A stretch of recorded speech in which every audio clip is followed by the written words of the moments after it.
los síntomas. Aló. Ay, nada. Ok, ustedes conocen la teoría de Birkhoff, lo cual interviene mucho en la patología o en la formación de coágulos. Tiene que ver la disminución de la velocidad, el componente de la sangre y la pared de la vena. O sea, cualquier causa que afecte la pared de la vena es uno que actúa a nivel del riesgo de que haya una trombosis. Cualquier causa que haga que el flujo venoso disminuya, compresión, inmovilidad, hace que haya un riesgo de trombosis. Y finalmente, cualquier alteración en el componente, o sea, en la propia sangre, proteína S, proteína C, todo lo que ustedes quieran conocer como lipídicos, todos intervienen para que pueda haber una alteración de uno de los 3 puntos y se produzcan condiciones para que exista una trombosis venosa. ¿Ok? Activamente se considera que la trombosis venosa profunda y la embolia pulmonar eran enfermedades diferentes, pero por el ritmo evolutivo ahora se considera que es lo mismo. Es parte, ahora se llama fenómeno tromboembólico, ¿no? Enfermedad tromboembólica. Y yo he agregado ahí que en el posterior esto puede llegar a condicionar el síndrome postrombolítico o postrombolítico, que es lo que uno puede ver después de algunos meses o años de haberse producido una trombosis. Pero este síndrome postrombolítico o postrombolítico no se presenta así por así. Se presenta generalmente cuando la trombosis ha sido importante y ha sido alta. Cuando hay trombosis bajo rodilla, a nivel de hipopitia, es poco probable que se produzca un síndrome postrombolítico. No es que no se produzca, pero es más probable que se produzca cuando la trombosis ha sido alta. La severidad de la trombosis depende de la vena que ocupe y depende de la extensión. Es diferente a una trombosis femoral, de toda la femoral, que va a haber un gran síndrome postrombotic, va a haber un gran cuadro clínico, la vena muy hinchada, de lejos te das cuenta que es trombosis, a una trombosis segmentaria de la femoral al tercio medio, o peor una trombosis infrapoplítica. ¿Okay? Estudios hechos con fibrinófano marcado han demostrado trombosis subclínicas en 20% de pacientes en cirugía general y casi la mitad de los pacientes que tienen cirugía de cadera, cirugía ortopédica, ¿no? Generalmente los pacientes con enfermedad trombótica, que pueden ser embolia, tienen en un 80% de casos una coagulopatía, un problema de alteración de mano. Y siempre hay que buscar después de una trombosis que hay una causa. Hay que buscar la causa de un tumor, el problema de síndrome postrombolítico, etc. Ahora, otra cosa que resalto es que muchos de los pacientes que tienen riesgo, como ahora vamos a ver los factores de riesgo, no son manejados con profilaxis para que no haya trombosis. La profilaxis más sencilla es deambulación temprana, vendaje en miembros inferiores, y acá les resalto lo que mencioné en el tema anterior, la importancia de conocer la presencia de pulsos. Si yo voy a vendar al paciente porque el protocolo dice que hay que vendarlo por una profilaxis de algún tipo, tengo que estar seguro, sobre todo si el paciente tiene sus años, de que el paciente tenga los pulsos pélvicos, los pulsos en los pies. Porque si voy a vender a un paciente con una compresión relativamente fuerte, a un pie mal perfundido, es probable que produzca un daño en el pie. Entonces siempre recordar que hay que conocer la presencia de los pulsos.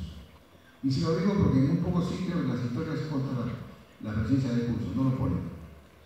Ahora, cuando uno conoce el riesgo de trombosis, de amputación temprana, compresión elástica, y algún tipo de profiláctico, sea una heparina, o los modernos que hay ahora como la viratana o la avanzada, ¿no? 90% de los casos de embolia pulmonar se originan en los miembros inferiores. El 10% restante es de otros sitios.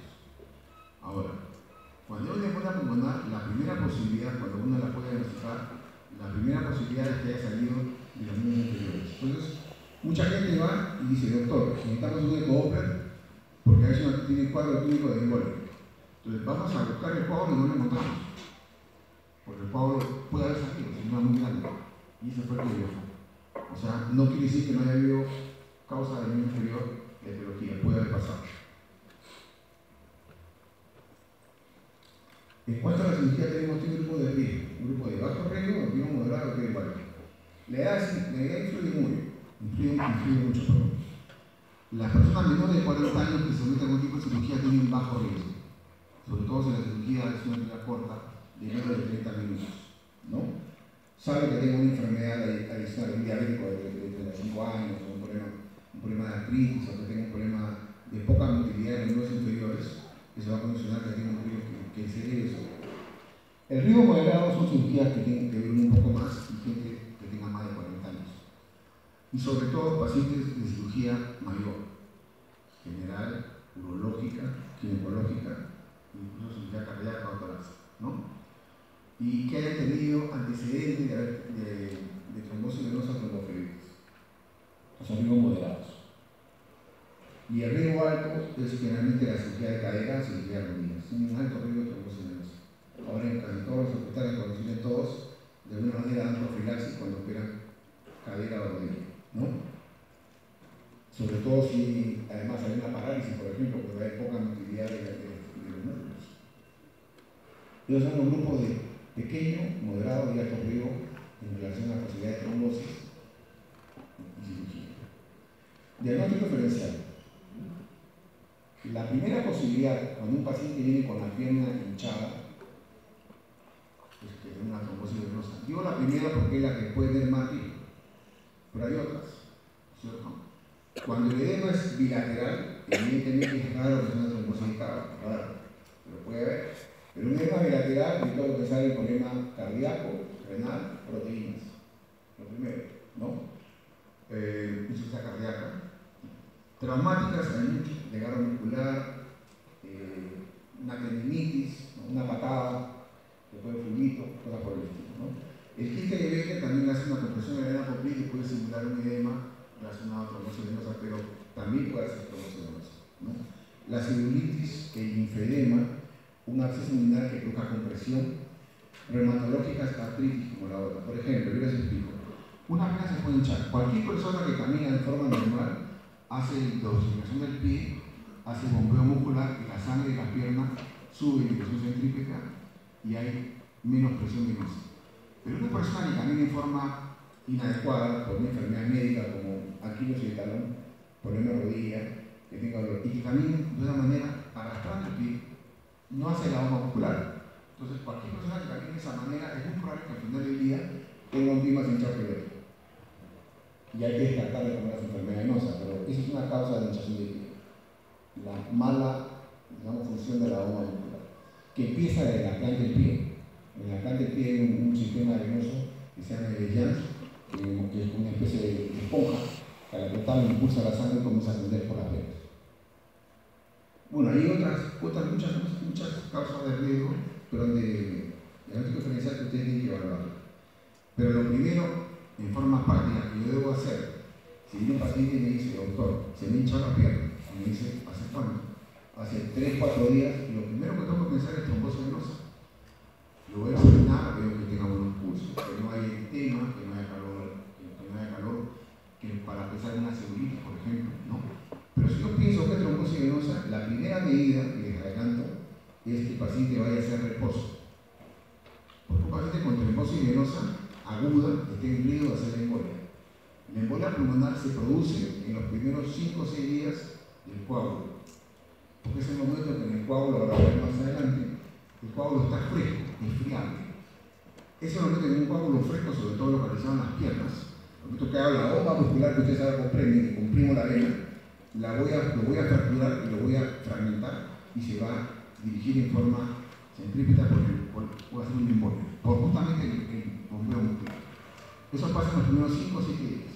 Después de ese tiempo, el coágulo comienza a secarse, comienza a retraerse y es un poco menos probable que pueda ser fracturado. ¿Ok? Por lo tanto, para diagnosticar trombosis venosa profunda, debo conocer el cuadro de las varices, por eso dicen también los síntomas, porque los síntomas son muy parecidos, y pensar en la trombosis venosa. Si no pienso en enfermedad, no la diagnostico. Tengo que pensar en enfermedad. O sea, el primer signo, el signo más común, es la hinchazón o el edema, que va a depender de su altura, de la magnitud y la localización del tronco. Otro signo es dolor, pero lo más frecuente es que hay edema. Y a veces es difícil de ser diagnóstico, pero lo que ustedes están entendiendo. Bajo rodillas no siempre se hincha la pierna. Sobre rodillas sí es más fácil que se hinche. La TEP es asintomática en un 50% de casos, no hay ninguna molestia. Cuando hay molestias hay dolor.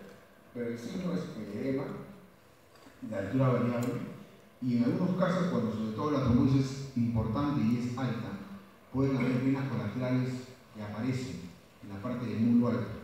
Pero ese signo no es tan temprano, es un poco después de algunos días.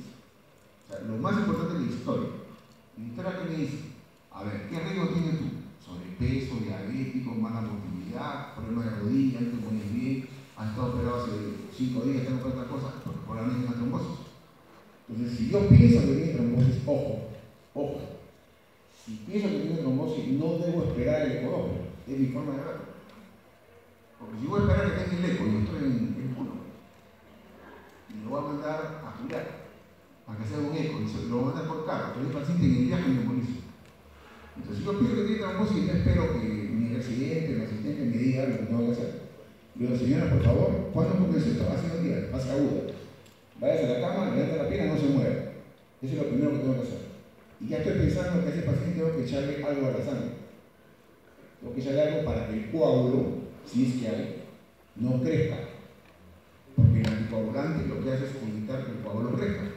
No hace nada más que el coágulo. Si un coágulo de tamaño, se va a crear de ese tamaño.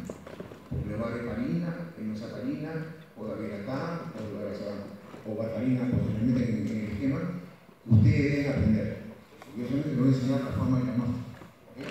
Entonces, a pensar cómo descartar trombosis venosa. Entonces, lo pongo por mantener en alto y lo utilizo ahora un tipo de antipoblación. Pero para la antipoblación, tengo otro problema. Tengo que preguntarme, ¿le puedo dar? Está recién operado, es hipertensa mal controlada, y un cerebral hasta sangrano, ¿le puedo dar? Yo debería dar, pero ahí entra el juego si lo puedo no dar. O sea, reposo en alto, si puedo vendar los vendos, previo examen de pulso, algún tipo de anticoagulación, y ahí sí espero el ecodoppler. Si me trae el ecodoppler y es trombosis, bestial, punto papel, el paciente va bien. Pero si me trae el ecodoppler, doctor, no es bestial también. Mejor que yo haya prevenido una embolia y que le haga un anticoagulante de 2 o 3 días a que me quede esperando el ecodoppler y el coágulo haya crecido de ese tamaño al doble. ¿Alguna pregunta? Si me interesa que tengan claro. Ok. Normalmente dijimos que los síntomas pueden estar comunes entre la enfermedad venosa y la trombosis venosa con cierto grado de gravedad. Pero una de las cosas que también ayuda mucho es cuando el paciente dice, doctor, el paciente de Banksy, por ejemplo, me dice, yo me acuesto en la noche y me siento con la pierna pesada, cansada, me arda con el pie y me quema. Me he puesto fastidiado, me quedo dormido, pero cuando me levanto estoy como nuevo. El paciente con trombosis venosa es importante, cuando se acuesta con los mismos síntomas, pero cuando se levanta amanece con la pierna generalmente hinchada. No es normal que una persona que ha dormido, que ha descansado en la noche, se levante con la pierna hinchada, con una pierna hinchada. Hablo de una, ¿no? Cuando son 2 son otras cosas. Ustedes saben. Una foto de diagnóstico diferencial, tienen un edema, una celulitis. El síndrome de Martorelli es la ruptura de un músculo en la pantorrilla. Fue descrito por el doctor Martorelli hace más de 60 años en relación a un paciente que estaba empujando un coche. Estaba empujando un coche y en el momento que empujaba el coche incluso mucha fuerza con una de las piernas y sufrió la ruptura del músculo plantar delgado. Entonces, eso produce una equimosis, dolor, hinchazón y se puede confundir con una trombosis. Entonces, parte del diagnóstico eso va con la historia, ¿no? La tromboflebitis o trombosis superficial. Y la última es una trombosis venosa profunda y femoral. A ver.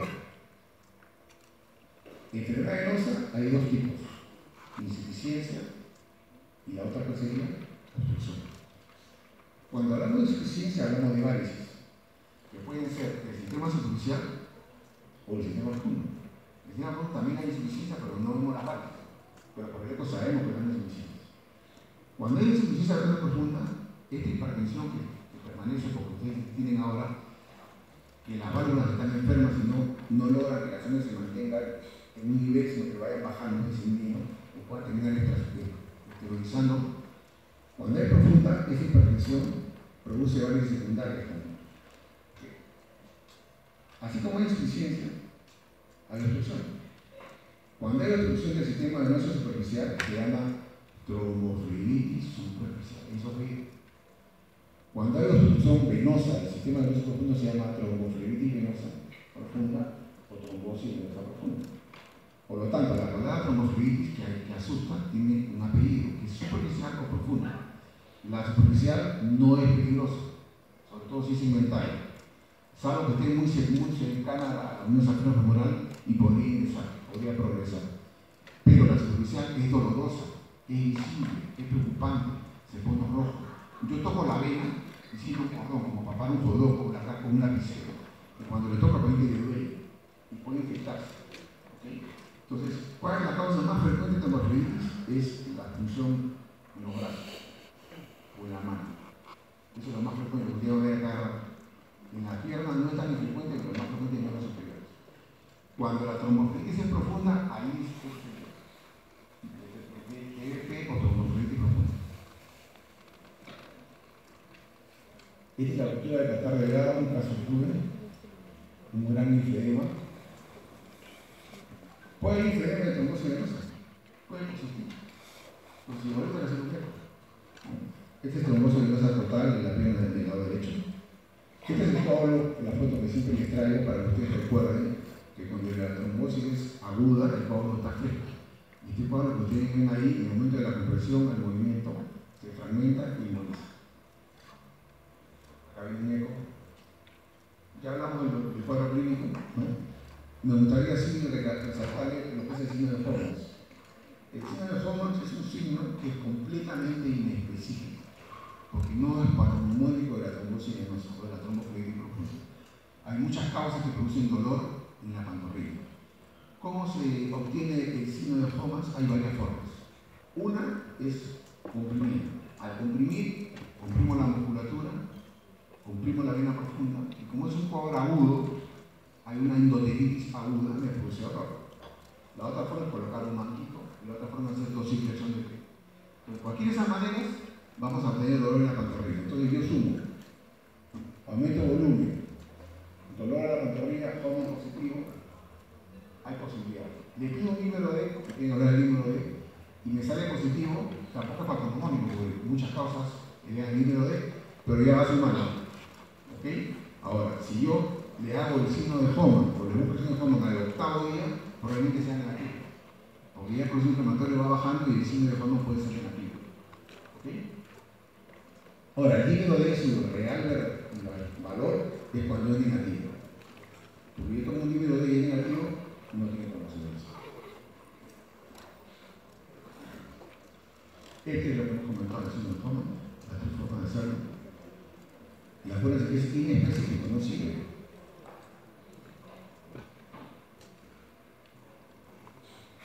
También hablamos de esto. El signo más frecuente es el edema de hinchazón, que es unilateral, y su magnitud depende del nivel y de la extensión del coágulo. Para también manejar el futuro o probable síndrome postrombótico posterior. También hemos comentado esto, ¿no? Que la hinchazón de la extremidad va a depender del nivel del coágulo, ¿no? Ustedes deben conocer que normalmente las extremidades tienen una diferencia, no son iguales. Esa diferencia es 1 centímetro, tanto en la altura como en el largo. Entonces, si yo veo que un paciente tiene una asimetría de diámetros, le tomo la altura y voy a hacer un seguimiento. O sea, le tomo la altura al medio muslo, por decir, y a media fría, o sea, en la pantorrilla. Para ello, trazo una línea de marca en la rótula, borde superior e inferior. Me voy hacia abajo, hacia arriba con una cinta métrica, ¿no? Digamos, según la altura, 15 centímetros, 12 centímetros, del paciente, y en ambas piernas igualito le mido.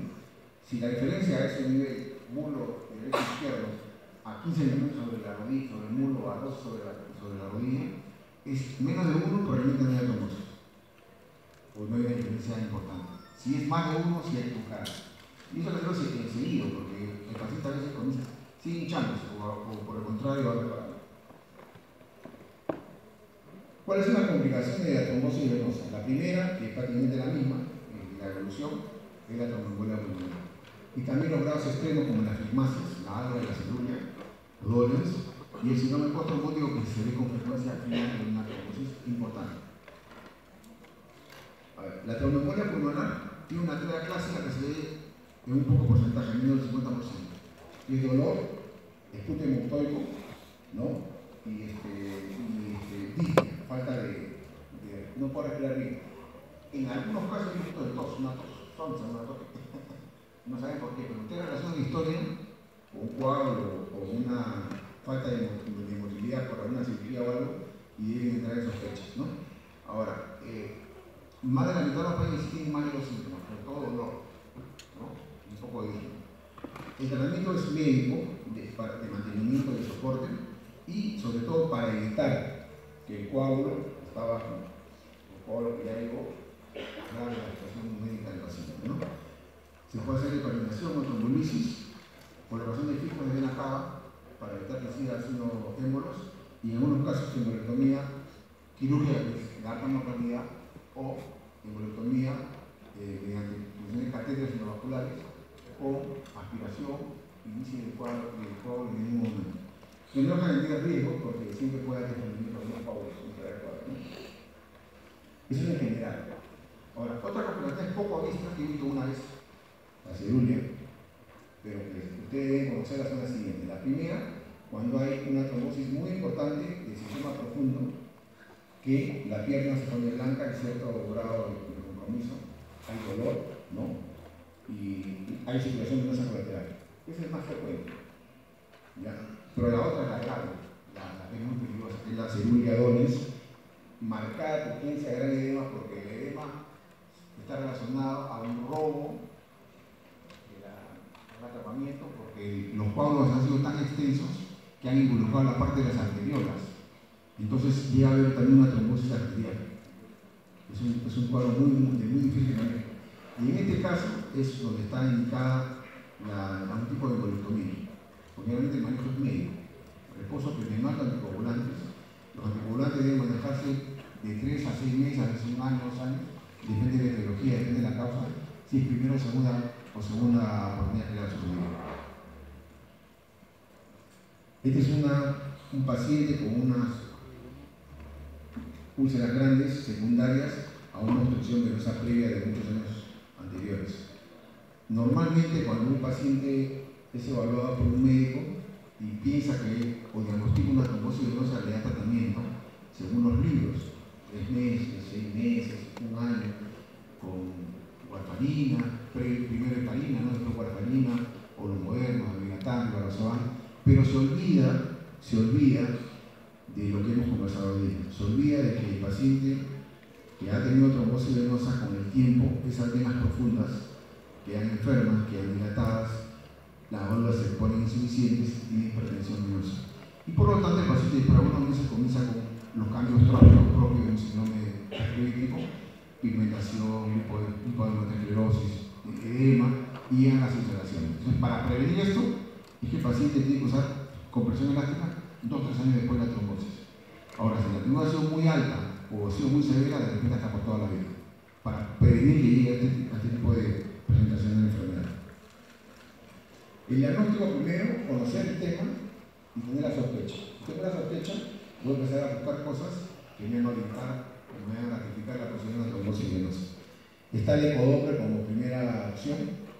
En caso de dudas, sobre todo bajo rodilla o cuadro clínico, antiguamente, ahora casi no se hace, estaba la fibografía. Ahora le comentamos cómo se hace. Y en el caso de que ya haya un diagnóstico o una sospecha muy cercana a la realidad de embolia pulmonar, la gamografía, prueba de intervención, ¿no? El ecodoppler, como usted ya conoce, depende de la máquina y que lo hace. Nos permite ver la característica de la velocidad, la presencia, la compresión de la vena. Si una vez se puede comprimir, dice que la vena no tiene nada dentro, que la puedo colapsar. Si yo comprimo la vena y la vena sigue dura, como voy a hacer acá, no lo puedo disminuir, dice que ahí ocupa su luz. Es el primer signo que buscamos en el ecodoppler, que haya compresión de la vena. Un signo de trombosis aguda es que la vena está dilatada. Como está inflamada, la vena está ancha. En relación a una trombosis crónica, que la vena no se puede comprimir, pero la vena está un poco más pequeña, como ya no está inflamada, ¿no?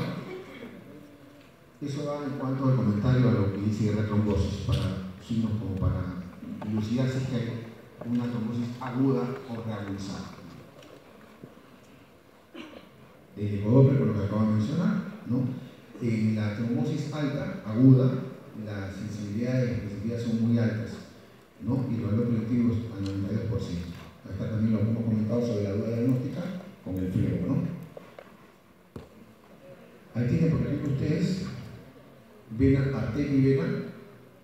Acá tienen la arteria, que sería esta, comprimiendo, está completamente colapsada, pero la vena permanece 5 veces colapsada, o sea, permanece incompresible por el coágulo que tenemos. Ahora, esto tiene su riesgo, yo lo he visto, tiene su riesgo porque mucha gente se le hincha la pierna y el interno está, por favor, está en un ecodoppler, tiene trombosis. Yo le digo, pero si no tiene trombosis, dile tratamiento, ¿qué tú lo tienes? No, pero doctor, que fíjese mi asistente, que le ecodoppler. Yo lo he visto, una compresión fuerte, a este nivel puede fracturar el coágulo y puede fracturar una embolia en ese momento. Entonces tiene sus riesgos de hacerlo con mucho cuidado. Ahí está, por ejemplo, en la parte de arriba se ve, y en la parte de abajo se ve la trombosis de la vena femoral. ¿De acuerdo? El mismo cuadro que les comenté, me vieron hace un rato. Y esto es hablando más que nada por cultura general de cómo se hacía la flebografía. Si recordamos la escalerita, el profundo, el que se utiliza y las perforantes, y recordamos que todos tienen válvulas que van hacia arriba o hacia adentro, y hacemos la flebografía, lo vamos a entender. ¿Cómo se hace la flebografía? El paciente parado, con la pierna a examinar ligeramente en el aire, con poca presión, se coloca una liga a nivel mayor y se inyecta una sustancia de contraste. Entonces, el contraste debe ser solamente por sistema profundo, porque estamos colocando la liga que impide que la contraste suba por las venas. Y viene el sistema profundo y debe verse solamente el sistema profundo. Entonces, si yo veo la vena safena interna o mayor o la vena safena posterior, quiere decir que para verla hay un punto de reflujo. Hay una perforante que está enferma que está saliendo el contraste. ¿Y cuáles son los parámetros para que yo, es en cuanto a permeabilidad de perforantes? ¿Cuándo yo tengo que tener en cuenta que puede haber trombosis venosa profunda con flebografía? Cuando está ahí la condición que se ve ahí. Stop brusco que se repite en más de una placa, ¿no? O venas colaterales accesorias a un nivel donde hay falta de imagen en el sistema venoso profundo. Eso ya prácticamente es en desuso, pero es la forma de evaluarlo. El tratamiento es el siguiente: la lisis de trombo mediante crinolíticos o limitarse la operación mediante anticoagulantes, ¿no? Evitar la tromboembolia, evitar el compromiso sistémico de las comunicaciones, prevenir la recurrencia, ¿no? Y prevenir el sistema profundo. Esto es lo que se va a hacer cuando un paciente llegue en forma general. La muestra basal de análisis de laboratorio, plaquetas, hemogramas, factor de coagulación, una placa de tórax negativa con síntomas de disnea, desorientador, ¿no? La monografía, ¿no? El reposo absoluto con el signo afectado y el manejo inmediato con un tipo de anticoagulante rápido como la heparina, ¿no? Tornado después a warfarina, que ahora tienen menos uso, o los modernos que son los dabigatran y los rosados. No olvidar siempre buscar la causa de trombosis venosa. Es importante la compresión elástica permanente para prevenir el síndrome de Pompeo. Esta es la posición de descanso de las patologías inflamatorias, sean venosas o